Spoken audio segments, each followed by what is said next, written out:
Hindi cinema में कई सितारे आए, कई सुपरस्टार बने, लेकिन कुछ कलाकार ऐसे हुए जिन्होंने कभी सुपरस्टार बनने की कोशिश नहीं की, फिर भी अभिनय की दुनिया के वो बादशाह कहलाए। आज की कहानी उस अभिनेता की है जिसने अपनी आंखों से ही नहीं, अपने अभिनय से लोगों को रुलाया, हंसाया और सोचने पर मजबूर कर दिया। एक ऐसा कलाकार जिसने हीरो भी निभाया, कॉमेडी भी की, खलनायक भी बना और चरित्र अभिनेता के रूप में भी ऐसी छाप छोड़ी कि आज भी एक्टिंग सीखने वाले उनकी फिल्में देखकर इंस्पिरेशन लेते हैं। भाषण देना बहुत आसान है। अच्छी लड़कियां बिना किसी कारण न हंसती हैं न रोती हैं। ये रकम संभाल के 22/2/Z में रख दे। जो आज्ञा गुरुदेव। क्लास छोड़ के जा। मुझ पे हंसो और चले जाओ। भाइयों और बहनों, मैंने कुछ नहीं किया है। आप चाहे तो हमारी जान बचा सकती हैं। अरे इस जवानी में इतने नाजुक हाथ, सिर्फ चूड़ियों की कमी है। लेकिन जितनी शानदार इनकी फिल्मी जिंदगी थी ना, उतनी ही अकेली और दर्द भरी थी इनकी निजी जिंदगी। आखिर क्या हुआ था इनके बचपन में कि इन्हें फिर उसके बाद धोखा ही धोखा मिलता गया? आखिर क्यों संजीव कुमार ने कभी शादी नहीं की? क्यों इन्हें हिंदी सिनेमा का सबसे बेहतरीन अभिनेता, एक्टर कहा जाता है? और क्यों महज 47 साल की उम्र में दुनिया ने इस महान कलाकार को खो दिया? नमस्कार, मैं हूं तरुण व्यास और आप देख रहे हैं बातें फिल्मी दुनिया की। आइए शुरू करते हैं भारतीय सिनेमा के महान अभिनेता संजीव कुमार की पूरी कहानी।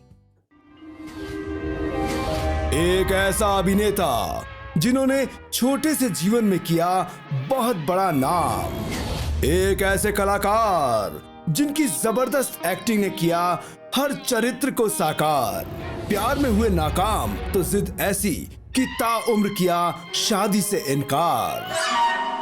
एक्टिंग में डूबकर कभी बने गूंगे तो कभी बने पागल। जवानी में निभाया एक बुजुर्ग का किरदार।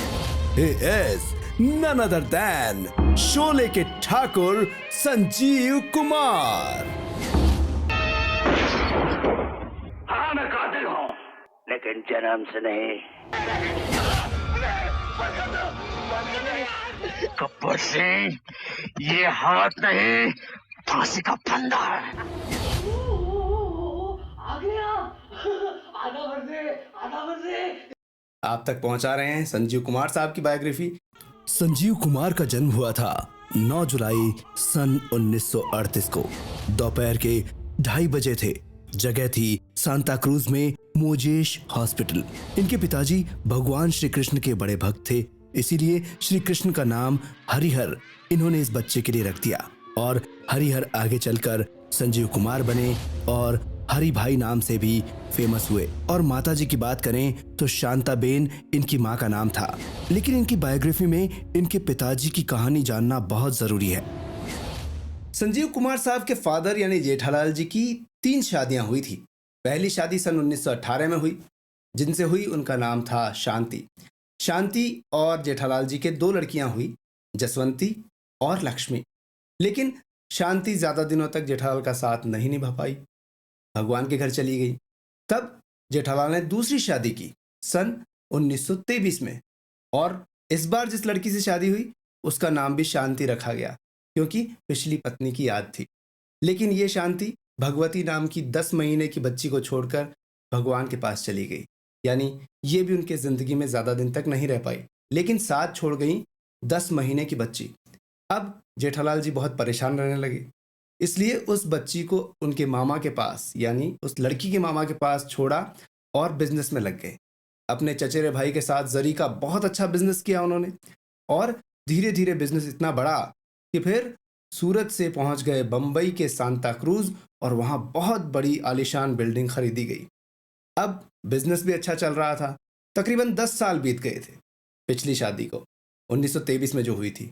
अब 1933 में इनकी फिर से शादी हुई, लेकिन ये नहीं चाहते थे करना जेठालाल, पर परिवार वालों ने बहुत समझाया, बिजनेस अच्छा चल रहा है, आप शादी कर लीजिए। जावरबेन नाम की एक लड़की से इनकी शादी हुई। वो महज 14 साल की लड़की थी। जावरबेन से शादी हुई तो फिर से इन्होंने सोचा अपनी पत्नी की याद में इसका नाम भी शांति रखूं, लेकिन जेठालाल के रिश्तेदारों ने समझाया कि अब वो गलती मत करिए, शायद वो नाम आपके लिए अनलकी है जो जिंदगी में ज्यादा दिन तक नहीं रहता। फिर भी उन्होंने नाम चेंज किया और शांति तो नहीं, शांताबेन नाम रखा। और फिर शादी के 5 साल बाद जन्म हुआ था हरिहर यानी संजीव कुमार का। और फिर संजीव कुमार के 2 भाई भी हुए और एक बहन। भाइयों के नाम रहे किशोर और नकुल और बहन गायत्री। सब कुछ बहुत अच्छा चल रहा था, पर साल 1949 के नवंबर महीने में जेठालाल को हार्ट अटैक आ गया। वो इस दुनिया को अलविदा कह गए। उस वक्त हरिहर की उम्र सिर्फ 11 साल थी। 47 साल की उम्र थी जेठालाल की। निधन हुआ तो शांताबेन बुरी तरह से टूट गई। अब बच्चों को लेकर जाएं तो जाएं कहाँ, लेकिन जब परेशानियां आती है तो वो कई जगहों से आती है। ऐसा ही शांताबेन पर हुआ। शांताबेन पढ़ी लिखी नहीं थी और साथ ही बहुत भोली भी थी, और इसी बात का जेठालाल के भाई और बिजनेस पार्टनर ने फायदा उठा लिया। कुछ कागजातों पर साइन करवा लिए और संपत्ति का ज्यादातर हिस्सा अपने नाम कर लिया। शांताबेन को जब ये मालूम चला तो वो बहुत दुखी हो गई। पति का भी निधन हुआ और इस तरफ संपत्ति और कारोबार भी धोखे से छीना जा चुका था। शांताबेन का कोई साथ भी नहीं दे रहा था, लेकिन शांताबेन ने हार नहीं मानी। कानूनी लड़ाई लड़ने का फैसला कर लिया। रिश्तेदार उन्हें कहने लगे थे कि बंबई जैसे शहर में अकेले बच्चों को तुम पाल नहीं पाओगी, पर शांताबेन ने उस वक्त कहा था, बच्चों का भविष्य तो मुझसे ज्यादा उज्जवल है, इनके पिता से ज्यादा उज्जवल है, इसलिए इनके भविष्य की चिंता तुम मत करो। कानूनी लड़ाई में शांताबेन को थोड़ी सी जीत हासिल हुई, जिसके चलते रहने के लिए टैंक बिल्डिंग में 2 कमरे मिल ही गए, लेकिन शांति भवन का मालिकाना हक उन्हें खोना पड़ा। उस समय हरिहर यानी Sanjeev Kumar sacred heart boys high school में 6ठी क्लास में पढ़ा करते थे, पर कोर्ट के फैसले के बाद उन्हें आलीशान शांति भवन को छोड़कर भूलेश्वर में शिफ्ट होना पड़ा। स्थितियां पहले से काफी बदल चुकी थीं। इंग्लिश मीडियम स्कूल का आने जाने का खर्च, पढ़ाई का खर्च अब शांताबेन के लिए बड़ा मुश्किल बनने लगा था। उनका दिल पूरी तरह टूट चुका था। इसी कारण उन्होंने इंग्लिश मीडियम स्कूल से निकालकर संजीव कुमार को एक गुजराती स्कूल में भर्ती करवा दिया। स्कूल का नाम था सेठ परमानंद दास त्रिभुवन दास विद्यालय, जिसको नानावती विद्यालय के नाम से भी जाना जाता है। शांताबेन अपने 4 बच्चों को लेकर एक कमरे में शिफ्ट हो गई और दूसरे कमरे को किराए पर चढ़ा दिया ताकि कुछ आमद हो सके। शांताबेन ने यहाँ थोड़ी और हिम्मत जुटाई और कुछ पुराने जानकारों और कारीगरों से मिलकर जरी का काम करना फिर से शुरू कर दिया। हरिहर ने अपनी माँ से कहा, माँ, मैं भी आपके साथ काम करना चाहता हूँ। पर शांताबेन ने कहा कि तुम सिर्फ अपनी पढ़ाई पर ध्यान लगाओ। लेकिन हरिहर तो जब भी स्कूल से आते अपनी माँ का हाथ बटाया करते थे जरी के काम में। उनका काम था पार्सल को जरी में पैक करना, पते लिखना और बंडलों को डाकघर तक पहुँचाना। ये सिलसिला चल रहा था। एक दिन हरिहर स्कूल से लौटे तो देखा कि माँ की आंखों से टप टप लगातार आंसू बह रहे थे। पता चला कि एक बहुत ही बड़ा ग्राहक जो अक्सर बहुत सारा जरी का सामान खरीदा करता था, अब उसने सामान लेने से मना कर दिया। तब उस वक्त संजीव कुमार ने माँ से कहा, माँ, मैं आपको रोते हुए नहीं देख सकता। मैं कोई नौकरी कर लूंगा, फिर आपका हाथ भी बढ़ जाएगा और पैसे भी आ जाएंगे। तब शांताबेन ने जवाब में कहा, किसी भी हालात में मैं तुम्हारी पढ़ाई से समझौता नहीं कर सकती। कुछ बरसों में सब ठीक हो जाएगा, देख लेना। और माँ की बात को मानते हुए पढ़ाई में ध्यान देने लगे संजीव कुमार। लेकिन एक ही कमरे में सबके रहते हुए संजीव अपनी पढ़ाई में ध्यान नहीं दे पा रहे थे। तब एक दिन स्कूल टीचर ने कह दिया, हरिहर, तुम स्कूल में अपना होमवर्क कर सकते हो और साथ ही यहीं पर पढ़ सकते हो। अब हरिहर को पढ़ाई के लिए स्कूल में स्टडी रूम भी मिल गया था। वहाँ संजीव कुमार के एक सर हुआ करते थे जो कि मैथ्स और साइंस पढ़ाते थे। साथ ही वो पढ़ाते थे नाट्य शास्त्र। सर का नाम था तीतवाला। हरिहर के अंदर उन्होंने नाटक के अभिनेता को पहचान लिया था और उन्हें लगने लगा था कि ये लड़का आगे चलकर नाटकों में नाम कर सकता है। और हरिहर के अंदर भी नाटक और अभिनय के लिए लगाव होने लगा था और उसी स्कूल में पढ़ाई के साथ स्पोर्ट्स को भी चुन लिया। बहुत ही कमाल की बल्लेबाजी किया करते थे और क्रिकेट के बहुत सारे कॉम्पिटिशन्स में जीत भी हासिल करवाई संजीव कुमार ने। और इस क्रिकेट के दौरान ही दूसरी स्कूल के एक गेंदबाज से संजीव कुमार की दोस्ती हो गई। इनके दोस्त को क्रिकेट के साथ सिनेमा से भी बड़ा प्यार था, तो यहीं से सिनेमा की एंट्री हो गई संजीव कुमार की लाइफ में। संजीव अपने दोस्त से काफी मिलने लगे थे। किसे पता था कि ये दोनों ही दोस्त आगे चलकर सिनेमा के नाम बनेंगे। एक बनेगा हरिहर यानी संजीव कुमार और दूसरे बनेंगे सत्येन कापू। लेकिन अब दिक्कत ये थी कि माँ को कैसे बताएं। इसीलिए माँ को ये नहीं कहा कि मुझे नाटकों से प्रेम होने लगा है, क्योंकि उन्हें पता था कि उनकी माँ उनके लिए कैसे कैसे सपने देखती हैं। वहीं शांताबेन इस बात से भी फिक्रमंद थी कि हरी अगर अंग्रेजी अच्छे से नहीं जानेगा तो डॉक्टर या वकील कैसे बनेगा। हरिहर पढ़ाई करते रहे और उन्हीं दिनों में सन 1952 में एक फिल्म आई थी बैजू बावरा, जो कि हरिहर ने सत्येन कापू के साथ मिलकर देखी और यहीं से हरिहर के दिल और दिमाग पर फिल्मी भूत पूरी तरह से छा गया। वो चाहकर भी अपने सिनेमा के प्यार को नहीं छिपा पा रहे थे और वहीं फिल्म की अभिनेत्री मीना कुमारी भी उनके दिलो दिमाग पर छा चुकी थी। इसलिए जब भी बात करते तो मीना कुमारी के लिए कुछ ना कुछ कहना शुरू करते थे। फिल्मों के प्रति दीवानगी ऐसी दिमाग पर हावी थी कि फिल्म का सिर्फ एक पोस्टर देखने के लिए मीलों पैदल चलकर उस पोस्टर को निहारा करते थे। शांताबेन को अब हरिहर का भविष्य अंधेरे में जाता हुआ दिखाई देने लगा था। उन्हें पता चल गया था कि बच्चा किस राह पर चल पड़ा है। सारी गलती उन्होंने टीचर की समझी, इसीलिए शांताबेन सीधा पहुंच गई इनके स्कूल और नाटक के टीचर को जमकर डांट पिलाई।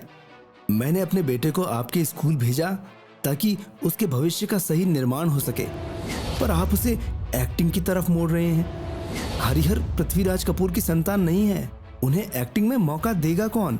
हम गरीब लोग हैं साहब, हम इतने बड़े सपने नहीं देखते जितने बड़े सपने आप हरिहर को दिखा रहे हैं। ड्रामा टीचर ने शांताबेन की बात को बड़ी शांति से सुना और फिर कहा, हरिहर तो स्कूल के बेहतरीन बच्चों में से एक है। रोज स्कूल आता है और हमारे स्कूल का हर टीचर उससे प्यार करता है। वो सफलता के रास्ते पर चल रहा है और आपको शायद ये नहीं पता कि एक अच्छा स्टूडेंट एक अच्छा एक्टर भी बन सकता है। मैं ड्रामा का टीचर हूँ और हरिहर के टैलेंट को देखकर ही मैं उसे मोटिवेट कर रहा हूँ। संजीव कुमार की माँ ये बातें सब सुनती रहीं और उनका दिल टूट रहा था। वो सोच रही थी कि जो बच्चे के लिए मैंने सोचा था वो कुछ भी नहीं हो पाएगा। ऐसे में शांताबेन ने एक तरकीब निकाली और उन्होंने सोचा कि अगर हरिहर की शादी कर दी जाए तो वो अपनी जिम्मेदारी ज्यादा समझेगा और अभिनय का रास्ता छोड़ देगा। अब 16 साल के हरिहर की सगाई कर दी गई एक गुजराती लड़की से। लड़की का नाम था हंसुइया, पर हरिहर की दिलचस्पी ना होने के कारण कई सालों तक सगाई ही रही और शादी में तब्दील नहीं हो पाई। हरिहर शादी इसलिए नहीं करना चाहते थे क्योंकि उन्हें यकीन होने लगा था कि उनका भविष्य सिर्फ एक्टिंग में है और अब तो अभिनय को और भी सीरियस लेना शुरू कर दिया संजीव कुमार ने। मेरी जिंदगी के लिए अपने आप को छोटा मत करो माँ, मैं तुम्हारा बेटा हूँ। हरिहर को एहसास हुआ कि मेरी आवाज कमजोर है, इसमें मुझे और मेहनत करनी होगी।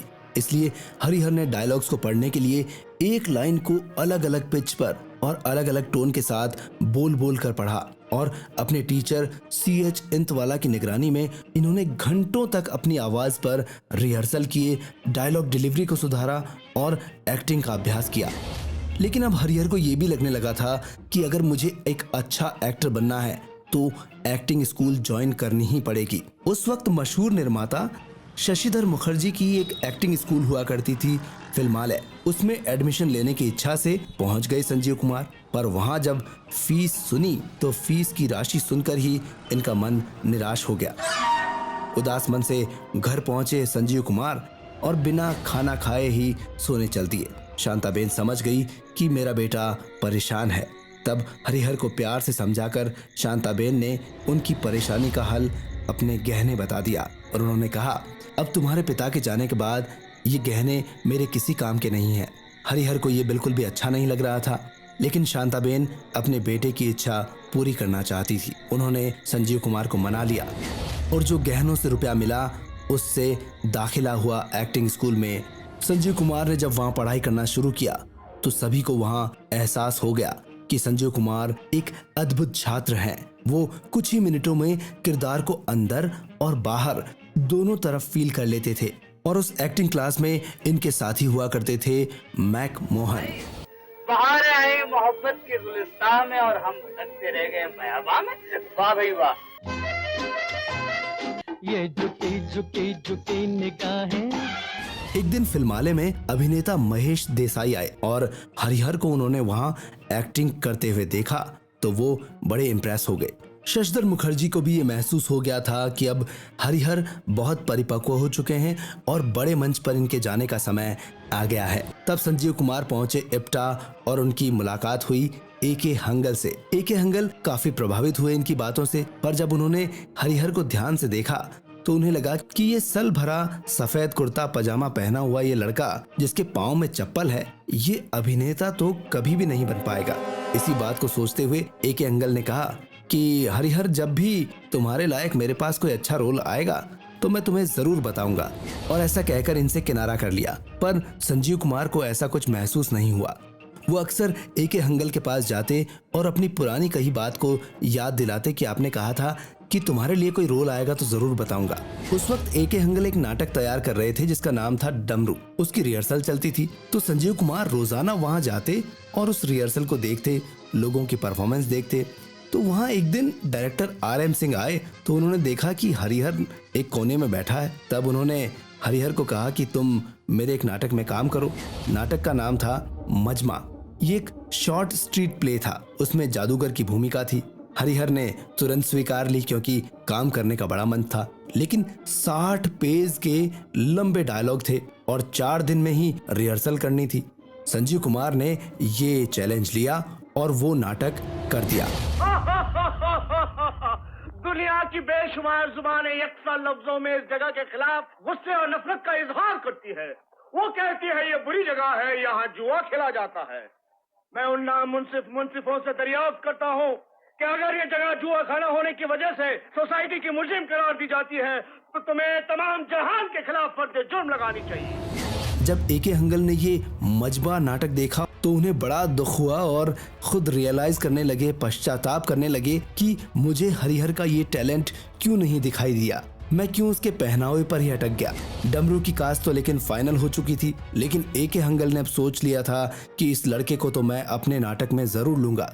और उस वक्त एक रोल बचा भी था, वो था 60 साल के बुजुर्ग का रोल जिसके 6 बच्चे थे। अब 19 साल का हरिहर और 60 साल का किरदार निभाए, ये लोग सोच भी नहीं सकते। लेकिन 19 साल के संजीव कुमार ने बखूबी तरीके से इस रोल को निभा दिया और किसी को पता भी नहीं चला कि ये लड़का 60 साल का नहीं है। जब हंगल ने ये रोल हरिहर को दिया था तब शबाना आजमी के पिता कैफी आजमी साहब ने कहा था, तुम ये फ्लॉप शो की तैयारी कर रहे हो हंगल, 19 साल के लड़के को बुजुर्ग की भूमिका दोगे, कैसे चलेगा। और उस वक्त तो कैफी आजमी को भी अंदाजा नहीं था हरिहर आगे चलकर संजीव कुमार बनेगा और उन्हीं की बेटी शबाना आजमी का हीरो भी बनेगा। अब इंडियन पीपल्स थिएटर एसोसिएशन यानी इप्टा में हरिहर बहुत ही जल्दी प्रसिद्ध हो गए। हर जगह उनका नाम लिया जाने लगा और सबके चहेते भी बन गए। बलराज साहनी, कैफी आजमी, बासु भट्टाचार्य, सभी लोग इनके तारीफों के पुल बांधने लगे। लेकिन सिर्फ तालियों से घर नहीं चलता। नाटकों में तालियां तो मिलती, वाहवाही मिलती, पर दूसरी तरफ देखें तो हरिहर की पैसों की समस्या का ढंग से इलाज नहीं मिल रहा था। पैसे बचाने के लिए संजीव कुमार लंबी दूरी भी पैदल ही तय किया करते थे, किसी बस या रिक्शे में सफर नहीं करते थे। संजीव कुमार की एक्टिंग की बात करें तो जिस भी नाटक में जो भी सीन करते, उस सीन को देखकर दर्शक उनके एक्टिंग में खो जाते थे। ऐसा हिप्नोटाइज कर देते थे कि लोग दीवाने हो जाते थे संजीव कुमार की एक्टिंग के। ऐसे ही एक दीवाने दर्शक थे जमुना दास। भगन लाल ड्रेस वाला उनके यहाँ काम करते थे जमुना दास, और जमुना दास अक्सर जब ड्रेसेस लेकर जाते तो संजीव कुमार की एक्टिंग को देखकर बड़े प्रभावित होते। और एक बार जब उनकी मुलाकात संजीव कुमार से हुई तो जमुना दास ने कह दिया कि मैं आपका सेक्रेटरी बनना चाहता हूँ। यहाँ जमुना दास अच्छी तरह से ये भी जानते थे कि हरिहर अभी स्ट्रगल कर रहे हैं, उनके पास खुद का खर्च चलाने के भी पैसे नहीं होते हैं। तो जमुना दास ने हरिहर से बात बात में ये भी कह दिया, मुझे आपसे सैलरी नहीं चाहिए, पर जब आप कामयाब हो जाएंगे ना तब मैं आपसे सैलरी ले लूंगा, लेकिन आप मुझे अपना सेक्रेटरी बना लीजिए। तो यहाँ गौरतलब बात यह भी है कि हरिहर पहले ऐसे अभिनेता बने जिनके पास फिल्मों से पहले सेक्रेटरी आ चुका था। हरिहर की शुरुआत मंच पर तो बहुत ही शानदार रही थी, लेकिन फिल्मी गलियारों में सफलता पाना इतना आसान नहीं होता। निर्देशकों और निर्माताओं से मिलने के लिए लंबी दूरी तय करनी पड़ती थी संजीव कुमार को। जमुना दास भी अधिकतर उनके साथ पैदल ही जाया करते थे, क्योंकि पैसा कहाँ था। बात यहाँ तक भी आ चुकी थी कि हरिहर पैसे बचाने के लिए सिगरेट भी नहीं खरीदते थे। कपड़ों के नाम पर हरिहर के पास सिर्फ 2 कुर्ता पायजामा की जोड़ी थी। हर रात कुर्ता पायजामा धुला करता था ताकि सुबह तक साफ सुथरा मिल जाए। लेकिन संजीव कुमार ये जानते थे कि अगर किसी को हीरो बनना हो तो ऐसी ड्रेसेस यानी कुर्ता पायजामा कभी भी हीरो की ड्रेस होती ही नहीं है। लेकिन जब किस्मत में लिखा हो कि हीरो तो बनना ही है, तो चाहे कुर्ता पायजामा पहनो या कुछ भी पहनो, किस्मत तो वहां ले ही जाती है। ऐसा ही हुआ संजीव कुमार के साथ। संजीव कुमार की एक्टिंग स्कूल के कुछ होनहार छात्रों को चुना जा रहा था एक फिल्म के लिए। उसमें नाम था संजीव कुमार का भी, और संजीव कुमार को फिल्म में एक छोटा सा रोल ऑफर कर दिया गया। 12 रुपए प्रति शिफ्ट के साथ हरिहर ने ये रोल स्वीकार भी लिया। यहाँ खास बात ये भी है कि इस रोल में हरिहर का कोई भी डायलॉग नहीं था। 1960 में ये फिल्म आई थी। फिल्म का नाम था हम हिंदुस्तानी। छोटा सा रोल था, पर जब इन्हें फिल्म में काम करने के पैसे मिले तो बड़े खुश हुए, और जो पैसा मिला उसे सीधा ले गए घर और अपनी माँ के हाथ में रख दिए। शांताबेन बड़ी खुश हुई और अपने बेटे को मुंबा देवी मंदिर ले गई, और हरिहर की कमाई से कुछ पैसे उन्होंने मुंबा देवी के सामने अर्पित कर दिए। फिल्म जब रिलीज हुई तो माँ मूवी देखने भी साथ गई। फिल्म में जब छोटा सा रोल देखा तो माँ बड़ी दुखी हुई और फिर पूछ बैठी, क्या मैं तुम्हें और मूवीज में भी काम करता देखूंगी क्या? तब संजीव कुमार ने पूरे विश्वास के साथ कहा था, हाँ माँ, मैं और फिल्मों में काम करूंगा, लेकिन जरूरी तो नहीं कि एक फिल्म में काम मिल जाए तो आगे काम मिलेगा ही। ऐसा ही संजीव कुमार के साथ भी हुआ। वही बातें इन्हें भी सुननी पड़ी। अक्सर ये निर्देशकों और निर्माताओं के चक्कर लगाते। वहां जब पहुंचते तो लोगों के यही बातें सुनने को मिलती कि अभी काम नहीं है, सर अभी बिजी हैं, बाद में आना, देखते हैं। ये सब बातें सुनने लगे, और ऐसे में इनका भी विश्वास डगमगाने लगा कि शायद मुझे काम न मिले। और एक वाकया तो ऐसा हुआ कि इनका दिल ही टूट गया। वो वाकया ये था कि 1963 में एक फिल्म आई थी अकेली मत जइयो, जिसके निर्माता थे चंदूलाल शाह। वो कुछ कलाकारों की तलाश कर रहे थे। जब उन्होंने हरिहर को देखा तो उन्होंने कहा कि तुम अपनी फोटो के पीछे एड्रेस लिख दो और ऑफिस में छोड़ दो। अब हरिहर यानी संजीव कुमार को यकीन हो गया था कि जिस ब्रेक का मैं इंतजार कर रहा था वो मुझे मिलने वाला है। पर चंदूलाल शाह की तरफ से अगले दिन तक जब कोई जवाब नहीं आया तो हरिहर खुद उनके ऑफिस पहुंच गए उनसे मिलने के लिए। लेकिन क्या देखा, ऑफिस के अंदर जाने से पहले ही उनकी नजर वहां पड़े हुए एक डस्टबिन पर पड़ी, जिसमें हरिहर की 3 तस्वीरें पड़ी थी। इससे पहले हरिहर ने इतनी बेइज्जती कभी महसूस नहीं की थी। उन्होंने मन ही मन सोचा कि वो कभी भी इस आदमी के साथ तो काम नहीं करेंगे जिसने मेरी फोटो ही डस्टबिन में डाल दी।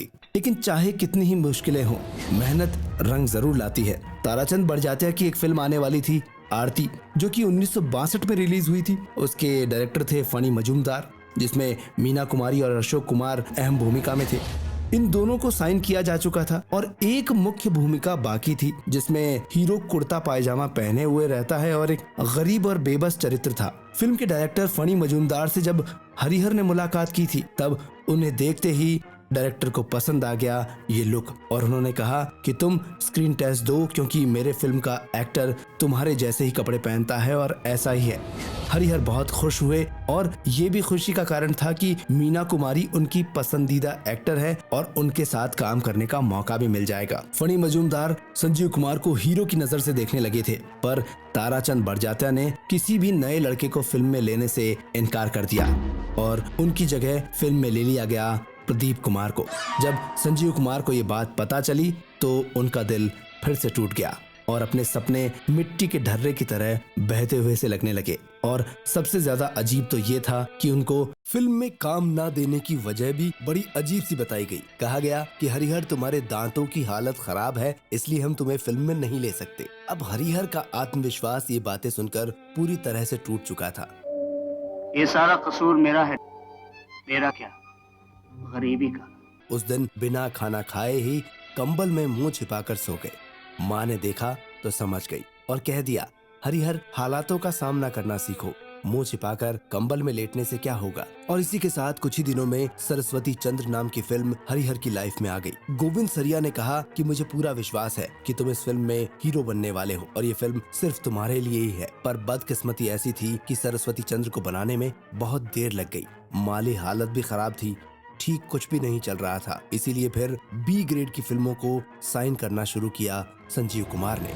अब संजीव कुमार का नाम फिल्मों में कैसे चेंज हुआ इसकी बात करें तो पहली फिल्म थी हम हिंदुस्तानी, जिसमें इनका नाम संजीव कुमार नहीं था।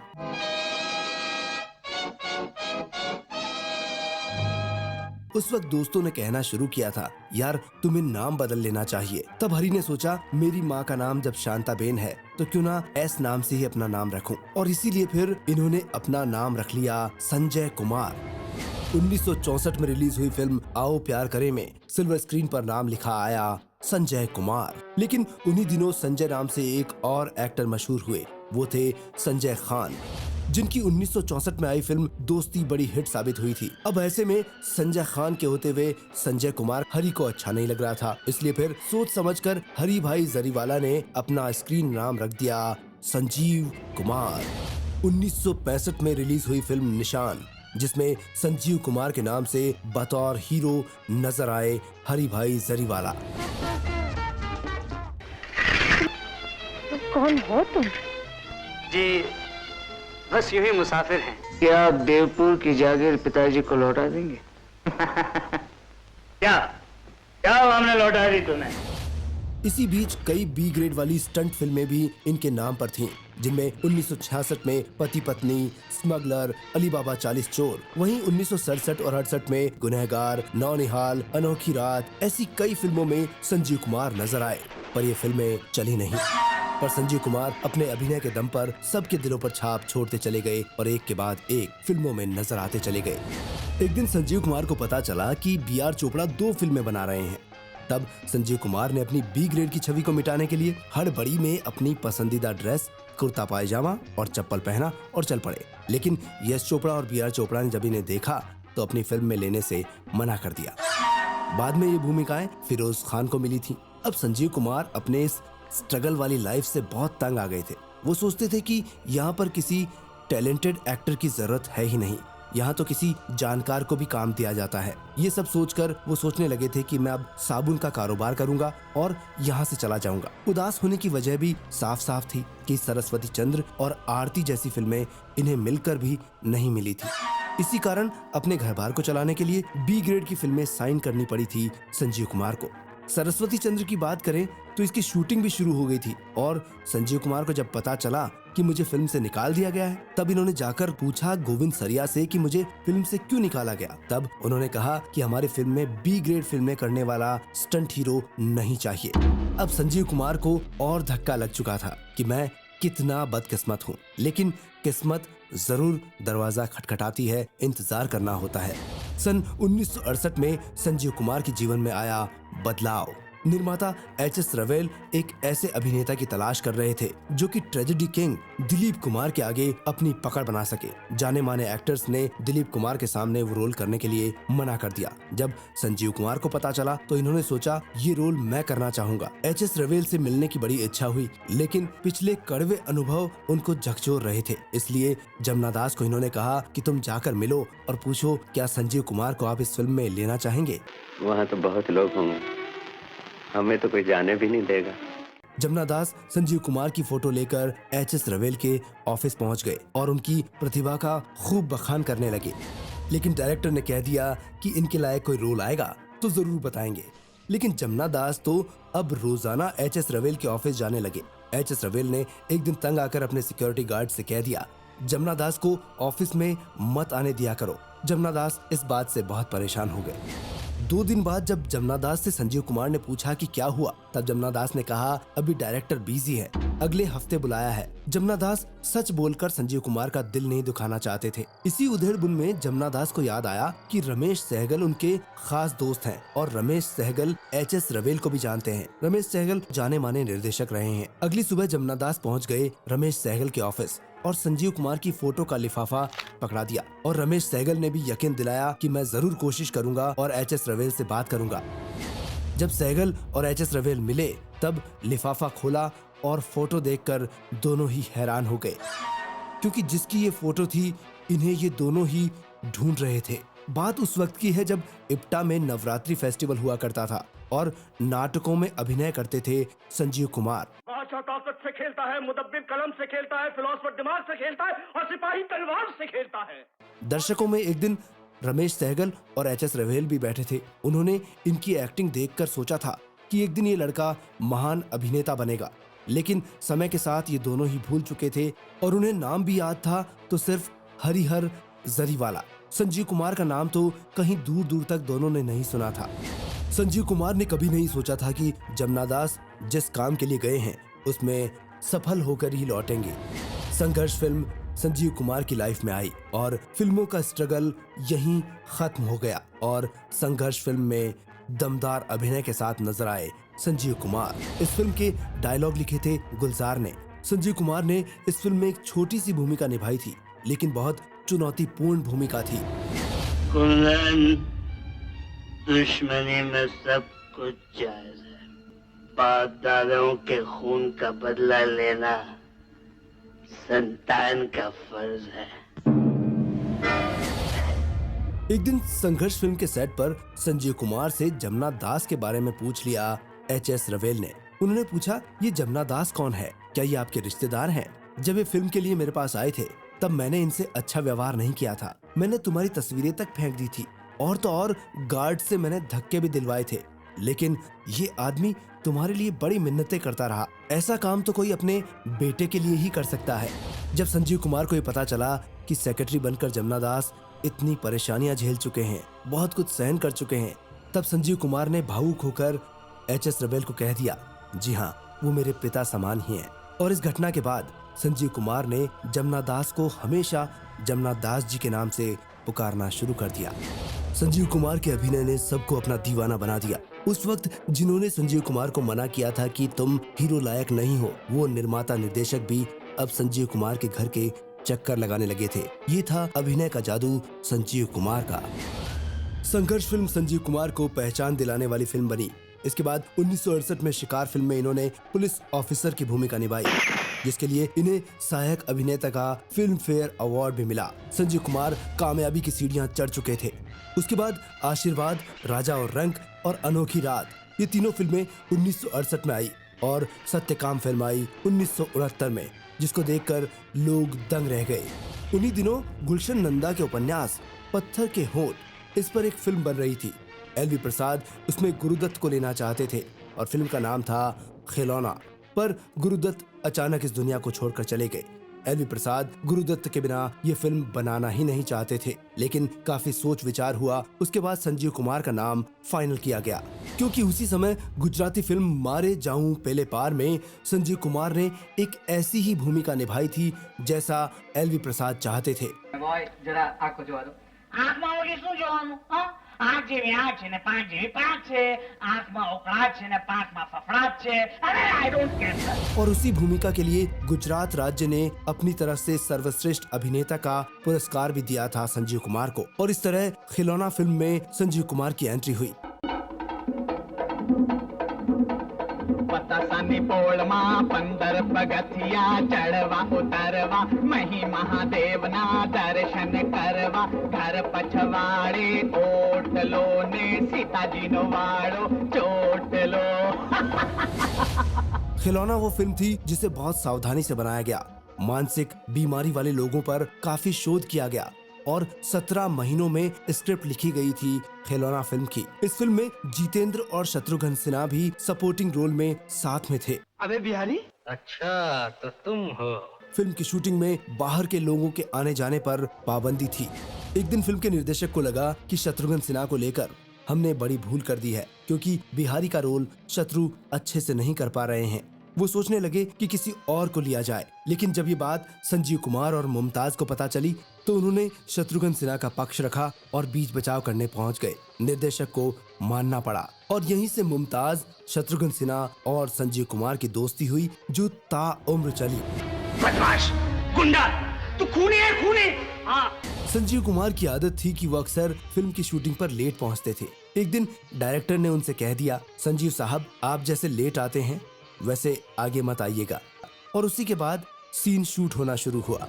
शूटिंग में सीन आया जब पटाखों की आवाज सुनकर कैरेक्टर विजय, जो संजीव कुमार निभा रहे थे, वो अपनी याददाश्त खो बैठता है। सीन लंबा था, बहुत ज्यादा टफ भी था, पर संजीव कुमार ने अपने बेहतरीन अभिनय के चलते सीन इतना दमदार तरीके से निभाया, कम टाइम में ही वो सीन शूट ओके हो गया।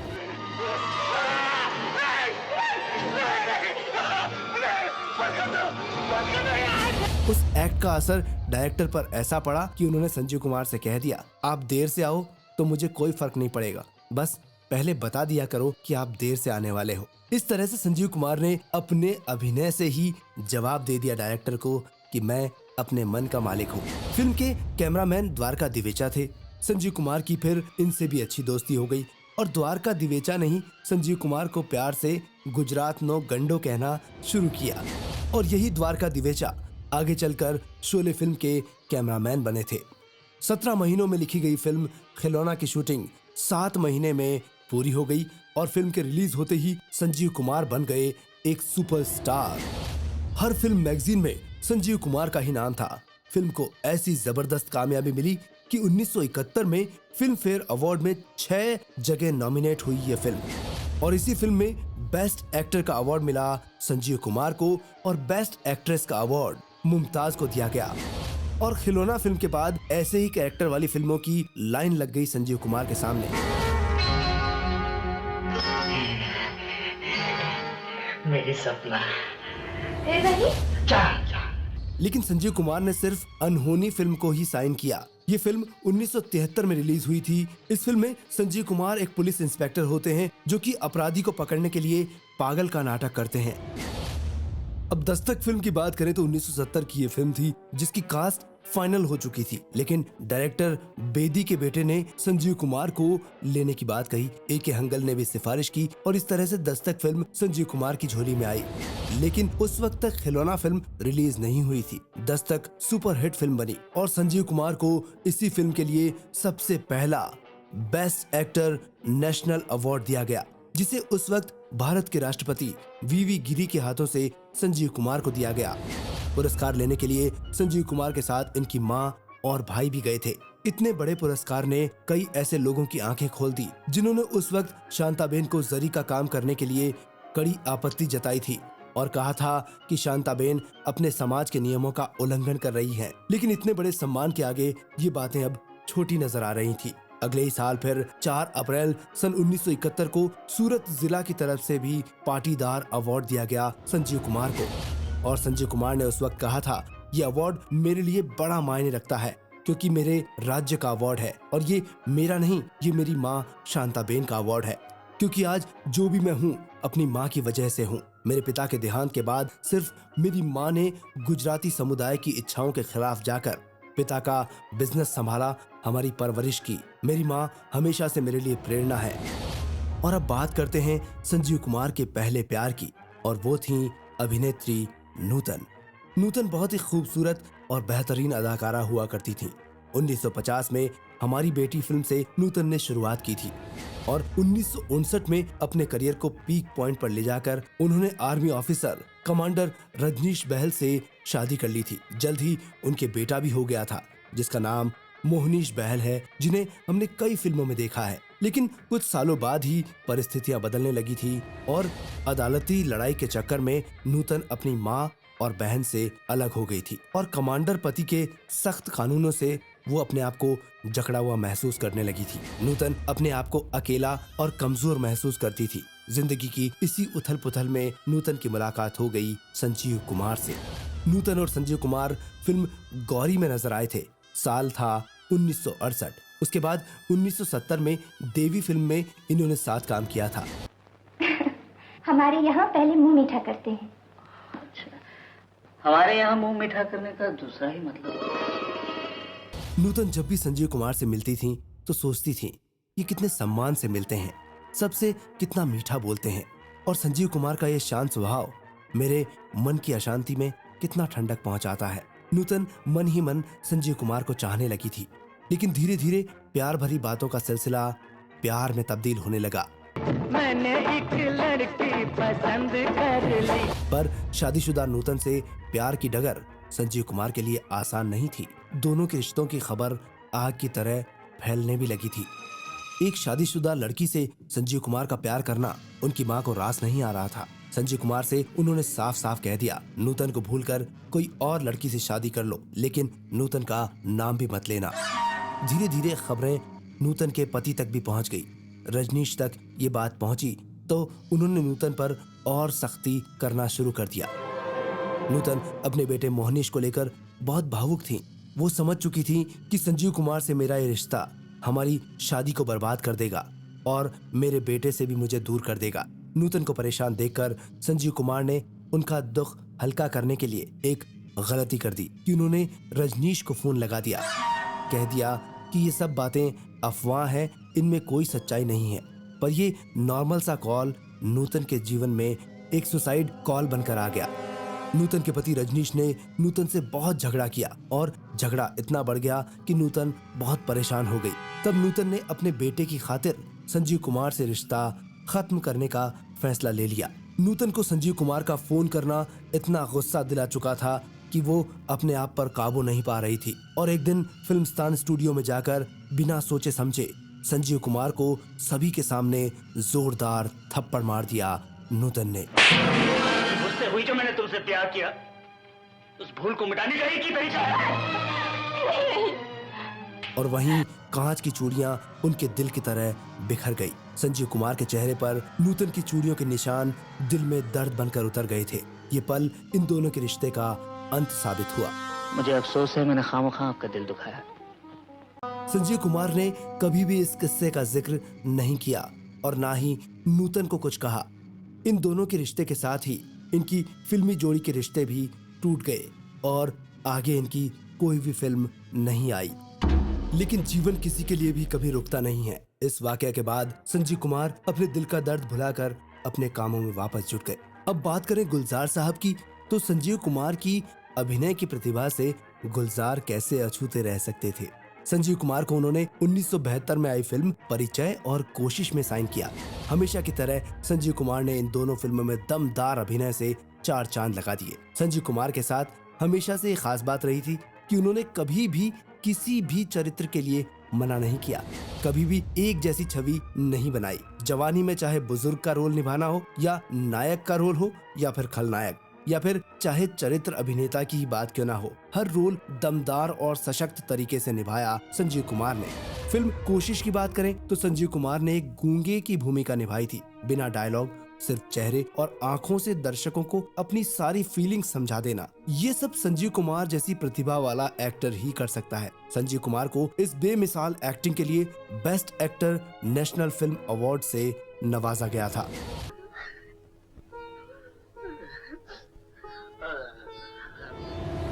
अब सुपरस्टार राजेश खन्ना और संजीव कुमार की बात करें तो ये दोनों आपस में कभी दोस्त नहीं बन सके। राजेश खन्ना की दीवानगी सर चढ़कर बोलती थी और वहीं संजीव कुमार की एक्टिंग लोगों को हिलाकर रख देती थी। पर दोनों ही हीरो कभी भी अच्छे दोस्त नहीं बन सके। यहाँ तक कि दोनों अपने पूरी लाइफ में एक दूसरे के घर भी नहीं गए थे। झगड़े की वजह सिर्फ एक थी, वो थी अंजू महेंद्रू। बात ऐसी थी कि अंजू महेंद्रू की माँ शांति महेंद्रू संजीव कुमार को राखी बांधा करती थी और वहीं संजीव कुमार रिश्ता निभाते चाहे कितने भी बिजी हो, राखी के दिन शांति महेंद्रू के घर जाते और राखी जरूर बंधवाते। और अंजू महेंद्रू संजीव कुमार को खास मामा मानती थी। और ये सब जानते हैं कि राजेश खन्ना और अंजू महेंद्रू उस वक्त एक दूसरे से प्यार करने लगे थे, लेकिन संजीव कुमार को इन दोनों का ये मेल जोल पसंद नहीं आता था। और राजेश खन्ना भी बड़े शक की मिजाज थे, जो कि अंजू और संजीव पर ही शक किया करते थे। तुम्हारे मन में शक का जहर भरा हुआ है। और यही वजह थी कि संजीव कुमार और राजेश खन्ना एक दूसरे को पसंद नहीं करते थे। और दूसरी तरफ राजेश खन्ना और अंजू महेंद्रू के बीच में भी खटास आ गई थी और 1973 में डिम्पल कपाड़िया से राजेश खन्ना की शादी हो गई थी, लेकिन फिर भी अंजू की तरफ उनका झुकाव था। ये बात भी संजीव कुमार को पसंद नहीं आती थी कि शादीशुदा राजेश खन्ना क्यों अंजू महेंद्रू से मिलने की कोशिश कर रहे हैं। इतनी नफरत के बाद भी दोनों ने कुछ फिल्में की थी। एक फिल्म का नाम है आपकी कसम, जो कि 1974 में आई थी। एक सीन में राजेश खन्ना को संजीव कुमार को थप्पड़ मारना था। राजेश खन्ना ने संजीव कुमार को असली में इतना जोरदार थप्पड़ मारा कि संजीव कुमार हिल गए, लेकिन संजीव कुमार ने इस बात को तूल नहीं दिया। उन्होंने जाने दिया, क्योंकि इस वजह से फिल्म की शूटिंग बीच में ही रुक सकती थी। तो ऐसे बड़े दिल वाले थे संजीव कुमार। आज तुम होश में नहीं हो कमल, तुमने मेरे मुंह पे थप्पड़ मारा। अब बात करते हैं संजीव कुमार के दूसरे प्यार की। कोई लड़की मुझे कल रात सपने में मिली। सीता और गीता से शुरू हुआ। इस फिल्म में अभिनेता थे संजीव कुमार और अभिनेत्री हेमा मालिनी। तुम क्या हो ये तुम्हें नहीं जानता, लेकिन जानना जरूर चाहता हूँ। इसलिए तो इस फिल्म में एक गाना था, ओ साथी चल। संजीव कुमार और हेमा मालिनी दोनों स्केटिंग करते हुए गाना शूट कर रहे थे। उस वक्त ये दोनों ही स्केटिंग में नए थे। दोनों काफी बार गिरे और चोटें भी आई। वहीं से एक दूसरे की परवाह करना शुरू किया हेमा मालिनी और संजीव कुमार ने। दोनों धीरे धीरे करीब आ गए। संजीव कुमार हेमा मालिनी से अब शादी करने की इच्छा रखने लगे, पर शांताबेन एक अभिनेत्री को अपनी बहू बनाने के बिल्कुल विरुद्ध थी। लेकिन हेमा मालिनी के हंसमुख और मीठे स्वभाव ने जल्दी ही शांताबेन का दिल जीत लिया। हेमा मालिनी जब भी शांताबेन से मिलती तो सर पर पल्लू रखा करती थी और पाँव छूती। वो जल्द ही जरीवाला परिवार में घुल मिल सी गई। लेकिन संजीव कुमार ने हेमा मालिनी को एक बात नहीं बताई, जो कि बाद में बड़ा कारण बनी। वो बात थी हेमा मालिनी को शादी के बाद फिल्मों में काम नहीं करना है। ये शांताबेन की शर्त थी। शांताबेन और संजीव कुमार मद्रास हेमा मालिनी के घर रिश्ता लेकर गए। हेमा जी की माँ ने भी बड़ा अच्छे से स्वागत किया, पर बात यहाँ आकर अटक गई कि हेमा शादी के बाद फिल्मों में काम नहीं करेगी। ये बात मानने के लिए हेमा जी की माँ ने बिल्कुल मना कर दिया, क्योंकि हेमा जी का करियर उस वक्त पीक पॉइंट पर था। अब संजीव कुमार को लगता था कि हेमा शायद माँ को मना लेगी, वहीं हेमा को लगता था कि संजीव कुमार शादी के बाद फिल्मों में काम करने के लिए हाँ कह देंगे, पर ऐसा कुछ हुआ ही नहीं। बात बिगड़ चुकी थी। वहीं राजेश खन्ना को जब इन दोनों के मतभेद की खबर लगी तो उन्होंने भी आग में घी का काम किया। उन दिनों हॉलीवुड की एक फिल्म का प्रीमियर शो रखा गया था। राजेश खन्ना को इनवाइट किया गया और कहा गया आप शर्मिला टैगोर को जरूर साथ लाइएगा, क्योंकि उन दिनों ये दोनों साथ शूटिंग कर रहे थे। वहीं प्रीमियर में संजीव कुमार को भी बुलावा दिया गया। संजीव कुमार वहां पहुंचे और अपनी सीट पर बैठ गए। तभी देखा कि लोगों की एकदम चहल पहल शुरू हुई और राजेश खन्ना की एंट्री हुई, लेकिन उन्होंने हाथ पकड़ा हुआ था हेमा मालिनी का।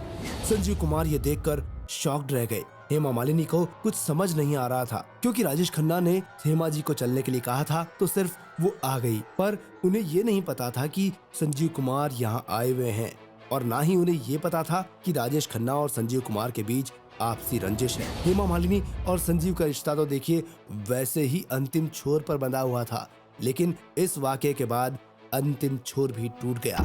संजीव कुमार अपना टूटा सा दिल लेकर बेइज्जती को फील करते हुए घर वापस आ गए। हेमा जी अनजाने में हुई इस गलती से बड़ी परेशान थी।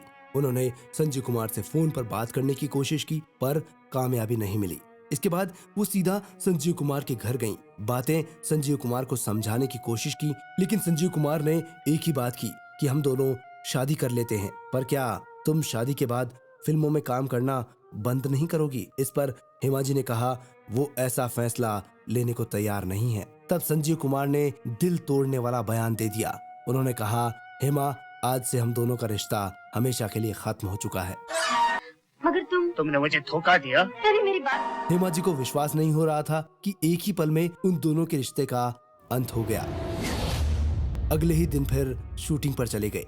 हर सीन बखूबी तरीके से निभाया, पर जैसे ही सीन पूरा होता तो ऐसा लगता संजीव कुमार आंखों से नहीं बल्कि दिल से रो रहे हैं।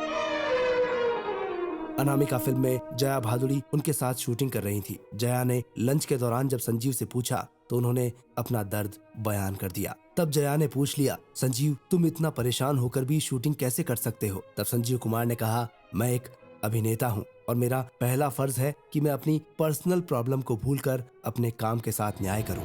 संजीव कुमार ने इस बात का जिक्र कभी भी मीडिया से नहीं किया और वहीं हेमा जी भी इन बातों से दूर रहीं। पर एक इंटरव्यू ऐसा था जिसमें हेमा जी ने कहा था कि संजीव कुमार को एक ऐसी घरेलू महिला चाहिए थी जो उनकी बूढ़ी माँ की सेवा कर सके और घर में ही रहे। लेकिन जब कोई भी महिला सफलता के ऊंचे पायदान पर हो तो उसके लिए ऐसा फैसला लेना बहुत मुश्किल होता है और ये बात महिलाओं को पीछे की तरफ भी धकेलती है। संजीव कुमार अब 2 बार प्यार में चोट खा चुके थे। प्यार में नाकामयाब होना दिल को पूरी तरह से झकझोर चुका था। फिर 1975 में एक फिल्म आई थी उलझन, जिसमें एक्ट्रेस थी सुलक्षणा पंडित। वो संजीव कुमार की लाइफ में आई। उन्हें संजीव कुमार का शांत स्वभाव बहुत अच्छा लगता था और वो संजीव कुमार से मन ही मन प्यार भी करने लगी थी। वक्त की दीवार में काम करते हुए उन्होंने फैसला कर लिया था कि संजीव कुमार से ही शादी करेंगी। एक दिन सुलक्षणा पंडित संजीव कुमार को ले गई मंदिर और कहने लगी, संजीव तुम मेरी मांग में सिंदूर भर दो। तब संजीव कुमार ने कहा, मैं हेमा को चाहता हूँ और किसी के बारे में मैं सोच भी नहीं सकता। अगर उससे मेरी शादी नहीं हुई तो मैं शादी ही नहीं करूँगा। लेकिन यहाँ गौरतलब बात ये भी है कि सुलक्षणा पंडित का प्यार भी संजीव कुमार के प्रति उतना ही गहरा था। वो भी ताउम्र संजीव को अपने दिल से दूर नहीं कर पाई और ना ही किसी और को अपने दिल में बसा पाई। संजीव कुमार का फिल्मी सफर कामयाबी के साथ अपनी रफ्तार पकड़े हुए चलता रहा। सीता गीता सुपर हिट रही, साथ ही अनामिका और मंचली ने भी बहुत कमाल की ओपनिंग की। साल 1974 में एक फिल्म आई थी जिसका नाम था नया दिन नई रात। MP अली इस फिल्म के निर्माता थे।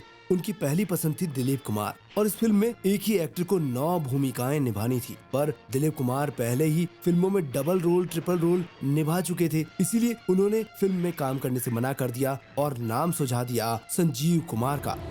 जया भादुड़ी इस फिल्म में संजीव कुमार के साथ नजर आई। 1.5 साल इस फिल्म की शूटिंग हुई और इसके बाद ये फिल्म रिलीज हुई। फिल्म की स्पेशल स्क्रीनिंग रखी गई जिसमें दिलीप कुमार को बुलाया गया। जब दिलीप कुमार ने फिल्म देखी तो वो संजीव कुमार की एक्टिंग को देखकर दंग रह गए।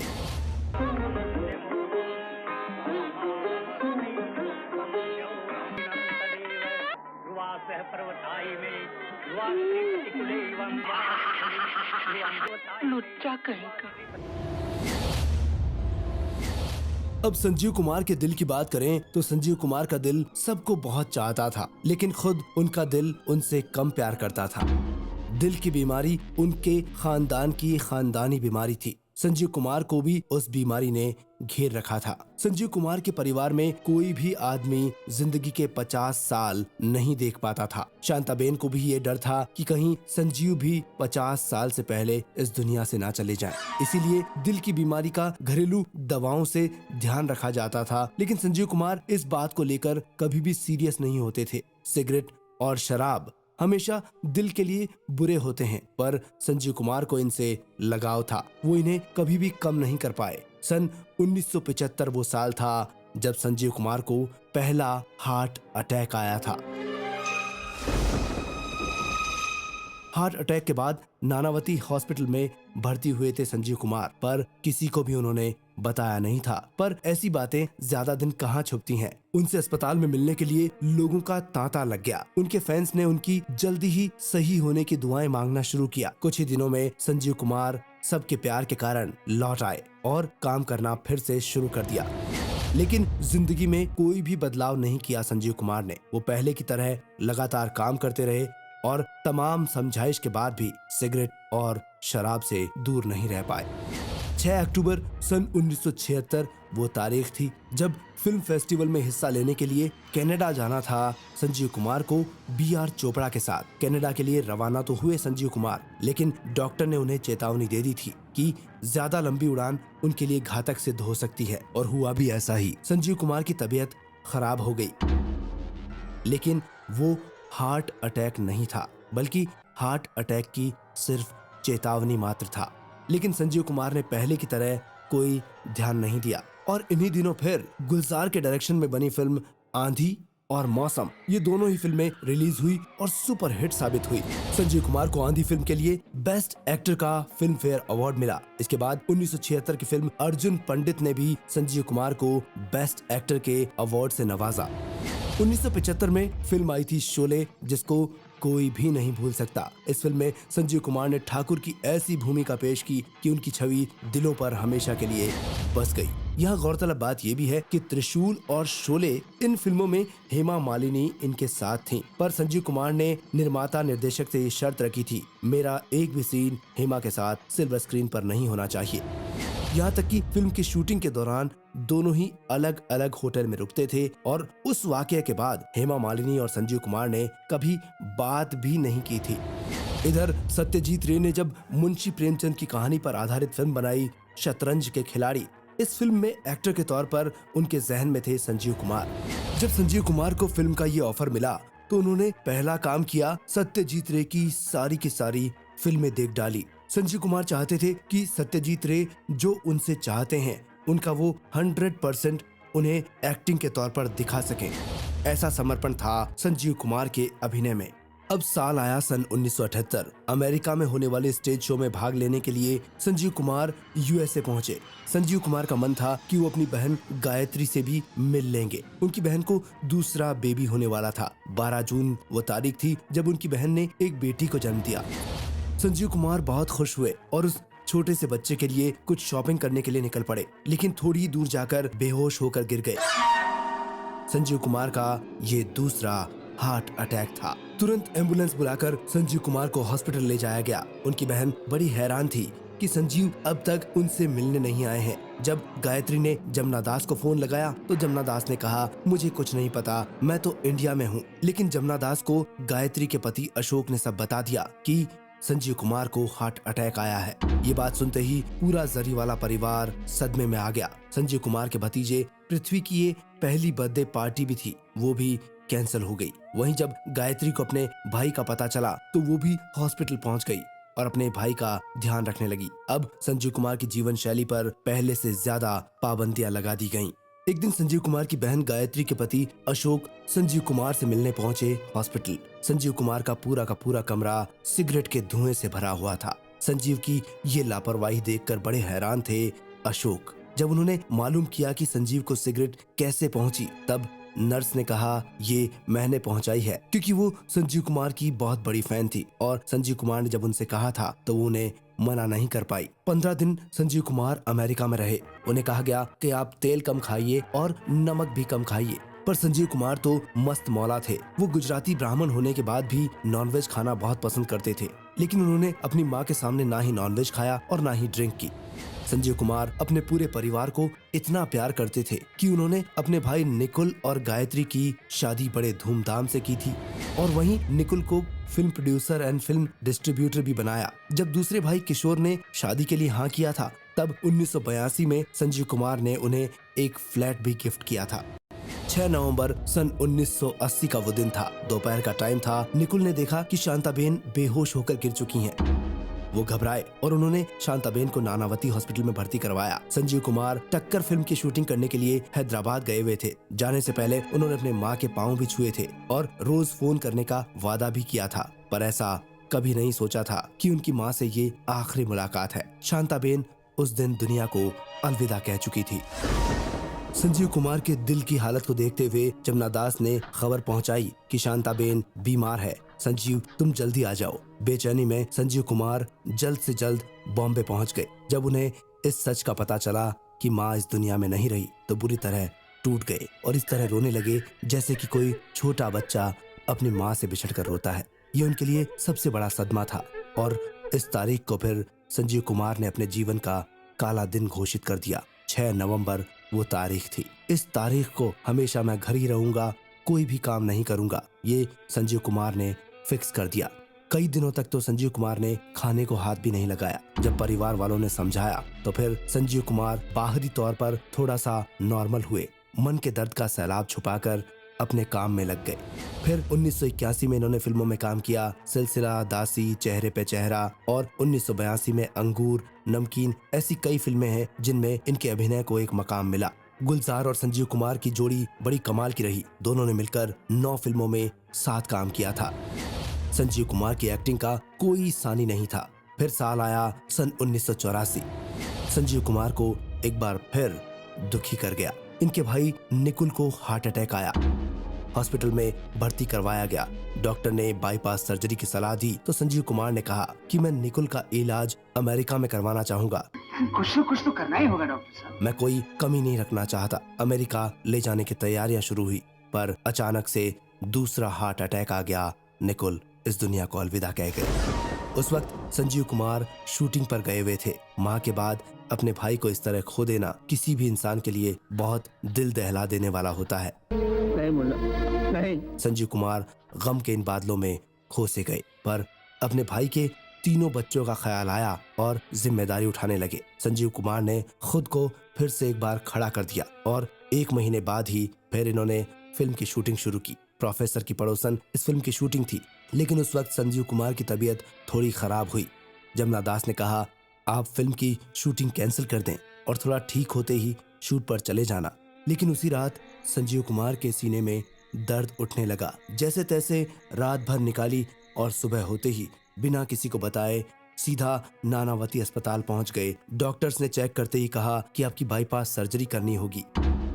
घर वाले 2-2 सदमे झेल चुके थे, इसलिए अमेरिका में सर्जरी करवाने पर जोर दिया गया। अमेरिका जाने से पहले सभी फिल्म निर्माता निर्देशकों से उनके प्रोजेक्ट्स पर बात की संजीव कुमार ने और कहा कि मैं जल्द ही ठीक होऊंगा और आपके प्रोजेक्ट्स को पूरा करूंगा। फरवरी सन 1985 संजीव कुमार सर्जरी के लिए अमेरिका चले गए। वहां पर संजीव कुमार की सर्जरी हुई। ठीक होकर गायत्री के घर रहने लगे संजीव कुमार और उसके बाद बॉम्बे आ गए। संजीव कुमार की सही सलामत लौटने की खुशी में R.K. नायर ने वेलकम पार्टी रखी। उस पार्टी में बहुत से लोग आए और सब संजीव कुमार को देखकर बहुत खुश हुए, लेकिन सबने नोट किया कि संजीव कुमार पहले से थोड़ा कमजोर नजर आ रहे हैं। संजीव ने अपनी अंडर प्रोडक्शन फिल्मों को पूरा करने की बात कह दी और जल्द ही सबकी शूटिंग भी शुरू कर दी। R.K. नायर की फिल्म थी कत्ल, जो कि 1986 में आई, और नितिन मनमोहन की फिल्म थी बात बन जाए। पर फिल्म की शूटिंग्स के दौरान संजीव कुमार अब पहले जैसे नहीं थे। संजीव की तबीयत अक्सर खराब हो जाया करती थी। किसी सीन में वो बैठ जाते थे तो जल्दी से उठना बड़ा मुश्किल होता था। फिल्म कांच की दीवार की शूटिंग चल रही थी। क्लाइमैक्स सीन में कमजोरी के चलते संजीव कुमार ने बैलेंस खो दिया और बुरी तरह से गिर गए। घुटनों में चोट आ गई। बाद में रीशूट हुआ और संजीव कुमार को नी पैड पहनाकर ये सीन पूरा किया गया। गौरतलब ये भी है कि सर्जरी के बाद कई महीनों तक संजीव कुमार किसी पार्टी में भी नहीं गए। घर पर ही बना खाना खाया करते थे। एक दिन ऐसा आया जब खुद को शराब पीने से नहीं रोक पाए। जमुना दास ने ये देखा तो मना करने की कोशिश की। इस बात को लेकर जमुना दास और संजीव कुमार में बहस हो गई। संजीव कुमार ने गुस्से में आकर जमुना दास को बुरी तरह डांट दिया। जमुना दास अपने भारी मन को लेकर संजीव कुमार को छोड़कर चल दिए। संजीव गम को भुलाने के लिए अपने दोस्त के पास गए, पर जमुना दास के बिना वो खुद को अपंग सा महसूस करने लगे थे। फिर एक दिन संजीव कुमार ने अपने एक दोस्त को कहकर मैगजीन में छपवा दिया कि जमुना दास अब मेरे सेक्रेटरी नहीं है। ये जमुना दास को वापस बुलाने का स्टंट था संजीव कुमार का। हुआ भी वैसा ही। संजीव कुमार के दोस्तों को ये पता चला तो उन्हें विश्वास नहीं हुआ। उन्होंने जमुना दास से मुलाकात की और जमुना दास और संजीव कुमार को वापस मिलवाया। बिना बातचीत के ही दोनों ही दोस्त एक दूसरे को देखकर रोने लगे। 15 दिन से दोनों एक दूसरे से दूर थे, लेकिन ऐसा लगा कि कई सालों से मिल रहे हैं। एक दूसरे से माफी मांगते हुए दोनों गले लग गए। वहाँ उन दोनों के इस भरत मिलाप को देखने वाले भी अपनी आंखों के आंसू नहीं रोक सके। संजीव कुमार अब खोए खोए से रहते थे। फिल्मों की डबिंग और शूटिंग भी जल्द से जल्द पूरी करने की कोशिश कर रहे थे। ऐसा लग रहा था मानो उन्हें जल्द ही कहीं जाना है। एक दिन अपनी बहन गायत्री से उन्होंने कई दिनों बाद बहुत लंबी फोन पर बातचीत की और बातों बातों में ये समझा रहे थे कि जीवन में हमेशा खुद को तैयार रखो। कभी भी आप पर जिम्मेदारी आ सकती है, उसको निभाने के लिए आप में हिम्मत हमेशा होनी चाहिए। दूसरी तरफ संजीव ने निकुल के बच्चों की जिम्मेदारी भी ले रखी थी। उनको अच्छी एजुकेशन के साथ एक अच्छा इंसान बनाने की चाहत थी संजीव कुमार की, पर कुछ ऐसा था जिसे सिर्फ संजीव कुमार का मन ही समझ सकता था। मानो किसी अनजाने सफर की तैयारी में हो। 5 नवंबर की तारीख थी। संजीव कुमार पूरे दिन डबिंग में बिजी रहे और उसके बाद प्रकाश मेहरा से उन्होंने इंसान की औलाद फिल्म के बारे में कुछ बातें भी की। और उस दिन खास बात ये भी थी कि डबिंग में संजीव कुमार की आखिरी लाइन थी, कब्र के सिराहने कभी घास नहीं उगा करती बरखुरदार। फिर आई अगली तारीख 6 नवंबर। जिंदगी का काला दिन घोषित कर चुके थे संजीव कुमार। इस दिन घर से कहीं बाहर नहीं जाना था। सुबह चाय तो पी, लेकिन संजीव कुमार ने नाश्ते के लिए मना कर दिया था और अपनी माँ को याद करते हुए कुछ खोए खोए रहने लगे। जमुना दास भी उनके साथ ही थे। लगभग 12:30 बजे का टाइम था। उस वक्त संजीव कुमार को अचानक उल्टी होना शुरू हुआ। वॉमिट देखकर जमुना दास घबरा गए। तब संजीव ने कहा, घबराने की जरूरत नहीं है, अभी सचिन मिलने आने वाले हैं, मैं नहाकर तैयार हो जाता हूँ। पर जमुना दास का मन कहाँ मानने वाला था। वो डॉक्टर को लेने चल दिए। डॉक्टर को लेकर पहुंचे, तब तक सचिन भी वहां आ चुके थे। तीनों वहां बैठकर संजीव कुमार के नहाकर आने का इंतजार कर रहे थे। लेकिन 15-20 मिनट तक जब संजीव कुमार नहीं आए तो जमुना दास खुद बाथरूम की तरफ चल पड़े। लेकिन वहां जाते ही जमुना दास बुरी तरह से घबरा गए और चीख पड़े। उन्होंने वो सब देखा जिसकी कल्पना कभी वो कर भी नहीं सकते थे। सोफे के पास संजीव फर्श पर गिरे हुए थे। डॉक्टर ने उन्हें तुरंत चेक किया और सिर्फ यही कहा कि अब संजीव इस दुनिया में नहीं है, he is no more. Doctor के हिसाब से वो नहाने के लिए सोफे से बाथरूम की तरफ जा रहे थे। तभी उनको हार्ट अटैक आया और वो हार्ट अटैक इतना जबरदस्त था कि संजीव कुमार को हमेशा के लिए हमसे दूर ले गया। अब ये भी संयोग की ही बात थी कि 6 नवंबर को ही इनकी मां का देहांत हुआ था और 6 नवंबर सन 1985, जिस तारीख को संजीव कुमार अपनी मां के जाने के कारण काला दिन कहते थे, वही तारीख संजीव कुमार के जीवन की भी आखिरी तारीख बनी। खबर सब तक पहुंची तो किसी को भी यकीन नहीं हो रहा था कि महज 47 साल की उम्र में संजीव कुमार जैसा महान अभिनेता हम सबको यूं छोड़कर चला गया है। पूरी बंबई फिल्म इंडस्ट्री में एकदम ठहराव आ गया। हर कोई एक दूसरे को फोन करके दुख भरी खबर सुना रहा था। उस दिन सभी ने अपनी शूटिंग्स, डबिंग और रिकॉर्डिंग कैंसिल कर दी। संजीव कुमार के परिवार के हर शख्स का रो रो कर बुरा हाल था। दूसरी तरफ बहन गायत्री को अमेरिका में खबर कर दी गई, लेकिन अमेरिका से आने में वक्त लगता है, इसीलिए संजीव कुमार के शव को कांच के ताबूत में रख दिया गया और एक के बाद एक फिल्म इंडस्ट्री के लोग वहां जमा होते गए। संजीव कुमार के दोस्त अमजद खान मस्कट एक शूटिंग पर गए हुए थे। जब उन्हें मालूम चला तो उन्होंने अपनी पत्नी को कहा कि आप तुरंत मेरे दोस्त के घर जाइए, और ऐसा बोलते बोलते अमजद फोन पर ही रोने लगे थे। वहीं AK हंगल को जब पता चला तो वो खुद को संभाल नहीं पाए, आंसुओं के सैलाब में डूब गए और बोले, हरी तुम इस तरह हमें छोड़कर नहीं जा सकते। गायत्री के अमेरिका से आने में समय लग रहा था, इसीलिए संजीव कुमार का अंतिम संस्कार 8 नवंबर को होना तय हुआ। शत्रुघ्न सिन्हा संजीव कुमार के खास दोस्त थे। वो लगातार 2 दिन तक उनके ताबूत के पास गार्ड बनकर बैठे रहे। शत्रुघ्न उनकी दोस्ती को एक पल भी नहीं भूले थे। एक वक्त था जब शत्रुघ्न और उनकी पत्नी पूनम के बीच अनबन हुई थी, तब इनके रिश्ते को टूटने से बचाया था संजीव कुमार ने, और तब से पूनम संजीव को अपना भाई मानती थी। संजीव कुमार के दोस्तों ने कहा उनकी मौत की जिम्मेदारी उनका आराम न करना था।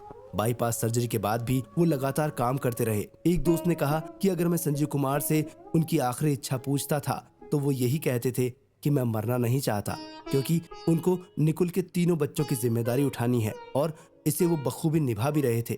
वहीं निर्देशक कांत कुमार संजीव कुमार को श्रद्धांजलि देने गए तो एकाएक उन्हें संजीव कुमार के साथ के आखिरी मुलाकात के शब्द याद आ गए। संजीव ने कहा था, मैं आपसे रिक्वेस्ट करता हूँ, आप जल्द से जल्द फिल्में पूरी कर लें, मुझे फिर लंबी छुट्टियों पर जाना है। अमिताभ बच्चन ने भी कहा था कि एक महान अभिनेता, मेरा एक अच्छा दोस्त संजीव कुमार हमेशा के लिए हमें छोड़कर चला गया। पूरी फिल्म इंडस्ट्री आज अपने आप में एक खोखलापन महसूस कर रही है। जया बच्चन संजीव कुमार को अपना भाई मानती थी, क्योंकि जिंदगी के एक मोड़ पर अमिताभ और जया के बीच जब रिश्तों में दरार आई तब संजीव ने ही मरहम का काम किया था। वहीं दिलीप कुमार ने कहा कि वो महान अभिनेता के साथ एक व्यक्ति भी बड़े अच्छे थे। उन्होंने सफलता को कभी भी अपने आप पर हावी नहीं होने दिया। और फिर गायत्री अमेरिका से आ गई। संजीव कुमार को आखिरी यात्रा पर ले जाने की तैयारी होने लगी। इस यात्रा में संजीव कुमार के भाई किशोर और मामा के अलावा सुनील दत्त और अमिताभ बच्चन ने संजीव के शव को उठाने की बात कही। घर के बाहर हजारों लोगों का जमावड़ा लग चुका था। फूलों से सजे ट्रक में संजीव का पार्थिव शरीर ले जाया गया। हजार लोगों का हुजूम बस एक ही बात का नारा लगा रहा था, संजीव कुमार हमेशा अमर रहे। जब आखिरी स्थल तक पहुंचे तो वहां पर हजारों की भीड़ थी। सबने अपने इस हीरो की आखिरी झलक पाने के लिए घंटों इंतजार किया था। संजीव कुमार का अंतिम संस्कार किया उनके भतीजे ने।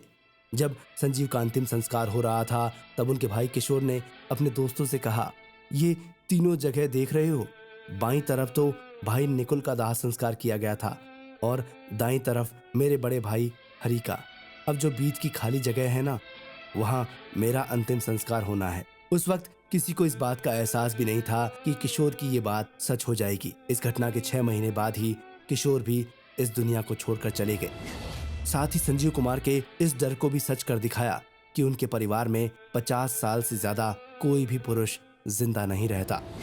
संजीव कुमार की मृत्यु के 8 दिन बाद उनके अकाउंटेंट ने जरीवाला परिवार को बताया कि संजीव ने अपनी मौत से पहले वसीयत बनवा ली थी। संजीव कुमार ने कहा था कि मेरी वसीयत शत्रुघ्न सिन्हा, जमुना दास, तरला जोशी और उनके परिवार के सामने एक साथ पढ़ी जाए, जिसमें उनकी संपत्ति निकुल के तीनों बच्चों और पत्नी को सौंप दी गई। 10% भाग भांजी को दिया गया और साथ ही किशोर के लिए भी उन्होंने हिस्सा छोड़ा था। वहीं अपने सबसे करीबी जमुना दास के बेटे दीपक की पढ़ाई के लिए 2 लाख रुपए अलग से रखे थे संजीव कुमार ने। बहन गायत्री को तो जब अमेरिका गए थे तभी वो कुछ दे आए थे, इसलिए उस वसीयत में गायत्री का जिक्र नहीं हुआ। संजीव कुमार बहुत ही सीधे और सरल इंसान थे, लेकिन उनकी सादगी को भी कई लोगों ने गलत तरीके से पेश किया। कई लोग संजीव कुमार के लिए कहते थे कि वो बड़े कंजूस थे, पर ऐसा बिल्कुल नहीं था। जो इंसान दूसरों के लिए इतना सोच सकता है वो कंजूस भला कैसे हो सकता है। संजीव कुमार ने जरूरतमंदों की हमेशा मदद की। बजट ना होने पर निर्देशक से कम पैसे लेकर भी काम किया। यहाँ तक कि बहुत से लोगों को पैसे उधार दिए, जिसमें कई अभिनेत्रियों से लेकर निर्देशकों के नाम भी शामिल हैं। संजीव कुमार का पसंदीदा पहनावा था कुर्ता पजामा और साधारण सी चप्पल। एक दिन जब वो शूटिंग के लिए सब कुछ पहनकर निकल रहे थे तब जमुना दास का उनके कुर्ते पर ध्यान गया। उनका कुर्ता प्रेस के कारण जला हुआ था, एक गहरा निशान पड़ा हुआ था। तब जमुना दास ने कहा कि संजीव कुर्ता बदल लीजिए। तब संजीव कुमार ने कहा कि डायरेक्टर वहाँ लाखों रुपए सेट पर लगाकर मेरा इंतजार कर रहा है, मुझे तो जल्दी पहुंचना है और मुझे इस बात से कोई फर्क नहीं पड़ता कि लोग मेरे कपड़ों को देखकर क्या सोचेंगे। अगर कोई कपड़ों को लेकर वास्तव में कुछ सोचता है तो मेरा उस इंसान से यही सवाल रहेगा कि दुनिया में जब वो खुद आया था तो क्या पहनकर आया था। इंसान की काबिलियत कपड़ों से नहीं, उसके काम से पहचानी जानी चाहिए। ऐसी सादगी थी संजीव कुमार के विचारों में। अब बात इनके घर की करें तो संजीव कुमार मुंबई में अपना खुद का घर कभी नहीं बना पाए। सब तरफ से ये कहा जाता है कि पैसों की कमी या फिर पसंद की कमी होने से ऐसा चलता रहा, पर सच बात तो यह है कि सफल होने के बाद पैसे की कमी संजीव कुमार के पास कभी नहीं रही। पर उनके दिल के बोझ ने उन्हें कभी घर बनाने की तरफ ध्यान नहीं देने दिया। बचपन परेशानियों से गुजरा, 2 बार प्यार में दिल टूटा, फिर माँ, फिर भाई, 2 हार्ट अटैक और 50 साल से ज्यादा जब वो खुद नहीं जी पाएंगे, इस बात का डर उन्हें नासूर बनकर सताता था। इसीलिए घर कभी नहीं बनाया। संजीव कुमार ने अपनी संपत्ति तो घर वालों के नाम कर ही दी थी, लेकिन इसके अलावा भी वो फिल्म इंडस्ट्री के लोगों से बहुत सारे पैसे मांगते थे। कई लोगों को उन्होंने उधार दे रखा था। ये लो, शुक्रिया जुगराज। जमुना दास ने अपनी डायरी खोलकर बताया था कि संजीव कुमार ने 94,36,000 रुपए लोगों को उधार दे रखे हैं, वो भी बिना ब्याज के। इस राशि का हम ब्याज जोड़ें तो आज के हिसाब से 90 से 100 करोड़ रुपए के आसपास हो जाएंगे। जब मैं हिसाब लगाने बैठता हूँ तो खुद मुझसे भूल हो जाती है। संजीव कुमार के परिवार ने ये पैसे लेने की कोशिश तो की, पर कभी भी कामयाब नहीं हो पाए। फिर सुनील दत्त को ये जिम्मेदारी सौंपी गई, लेकिन जब किसी की ना देने की नीयत हो जाती है तब कोई कर ही क्या सकता है। मुंह छुपाने की क्या जरूरत है। जरीवाला परिवार के पास आज भी वो डायरी सुरक्षित है जिसमें लोगों को उधार दिया गया पैसा लिखा हुआ है। वहीं जब बोनी कपूर एक फिल्म बना रहे थे हम 5, तब उन्हें 2 लाख रुपए की जरूरत पड़ी और जब संजीव कुमार को ये बात पता चली तो उन्होंने 2 लाख रुपए बिना किसी शर्त के बोनी कपूर के हाथ में रख दिए। और ये बात भी संजीव कुमार के निधन के बाद ही पता चली, जब बोनी कपूर संजीव कुमार के परिवार वालों के पास गए और उन्होंने 2 लाख रुपए उन्हें लौटाए थे।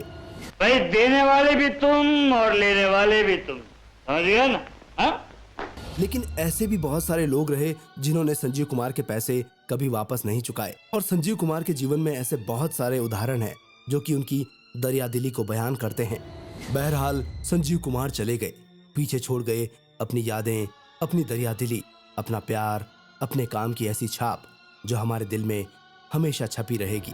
संजीव कुमार के जाने के बाद उनकी तकरीबन 10 फिल्में रिलीज हुई, जिनमें 1986 में कांच की दीवार, हाथों की लकीरें, छोटा आदमी, बात बन जाए। वहीं 1989 में फिल्म आई थी प्रोफेसर की पड़ोसन, जो कि उनकी आखिरी रिलीज फिल्म साबित हुई। गुलजार इनकी मौत से इतने आहत हुए थे कि उन्होंने फिर फिल्में बनाना ही बंद कर दिया था। गुलजार ने कहा था संजीव के बिना अब वो फिल्में नहीं बनाएंगे, उनका मन फिल्म बनाने से उचट गया है। संजीव कुमार के अवार्ड्स की बात करें तो इसकी लिस्ट बहुत लंबी है। 1988 के आसपास संजीव कुमार की याद में एक सड़क का नाम रखा गया, संजीव कुमार मार्ग। ये गुजरात के सूरत में है। इसका इनॉग्रेशन सुनील दत्त ने किया था। सूरत के एक स्कूल का नाम तो श्री संजीव कुमार प्राथमिक शाला रखा गया। 2013 में केंद्र सरकार ने संजीव कुमार की स्मृति में डाक टिकट भी जारी किया। वहीं सन 2013 में संजीव कुमार ऑडिटोरियम बनकर तैयार हुआ था और इस सभागार को जरीवाला परिवार ने संजीव कुमार की सारी ट्रॉफीज भेंट कर दी थी, ताकि संजीव कुमार के चाहने वाले वहां आकर संजीव कुमार के अवार्ड्स को देख सके। और उस समय हमारे माननीय प्रधानमंत्री नरेंद्र मोदी गुजरात के चीफ मिनिस्टर हुआ करते थे। तब मोदी जी ने कहा था कि संजीव कुमार को सम्मानित करने के लिए हमने ऑडिटोरियम बनवाया है। इस काम से फिल्म इंडस्ट्री में सबको हैरानी तो होगी, पर साथ ही हमारा मकसद ये एहसास कराना है कि संजीव कुमार कितने बड़े नायक थे। संजीव कुमार के लिए जितना बताएं उतना ही कम है।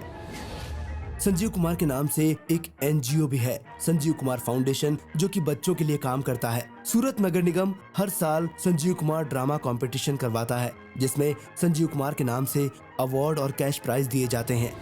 कला और साहित्य के लिए भी संजीव कुमार के नाम से एक अकेडमी है, Sanjeev Kumar academy of art and performance. भारतीय कला और साहित्य को सीखने वाले बच्चों को प्रेरित करना और स्टूडेंट्स को स्कॉलरशिप देना। संजीव कुमार ऐसे विरले इंसान थे जिनकी खूबी को बताने के लिए शब्द कम पड़ जाते हैं। दोस्तों, संजीव कुमार सिर्फ एक अभिनेता नहीं थे, वो अभिनय की एक ऐसी पाठशाला थे जहां से आज भी कलाकार सीखते हैं कि किरदार निभाया नहीं जाता, उसे जिया जाता है। इनकी जिंदगी हमको ये सिखाती है कि सफलता, सम्मान और लोकप्रियता मिलने के बाद भी इंसान के जीवन में कुछ अधूरे सपने रह जाते हैं। अगर आपको संजीव कुमार की ये कहानी पसंद आई हो तो वीडियो को लाइक जरूर कीजिएगा, अपने परिवार और दोस्तों के साथ शेयर भी कीजिएगा। और अगर अभी तक आपने बातें फिल्मी दुनिया की को सब्सक्राइब नहीं किया तो जरूर कीजिएगा। कमेंट में हमें बताइए अगली बायोग्राफी आप किस महान कलाकार की देखना चाहते हैं। मैं हूं तरुण व्यास।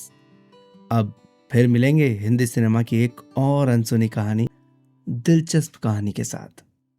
अब हमारा जो अगला काम होगा, जो शिद्दत से लेकर आएंगे, आप तक पहुंचाएंगे ट्रेजेडी क्वीन मीना कुमारी की बायोग्राफी।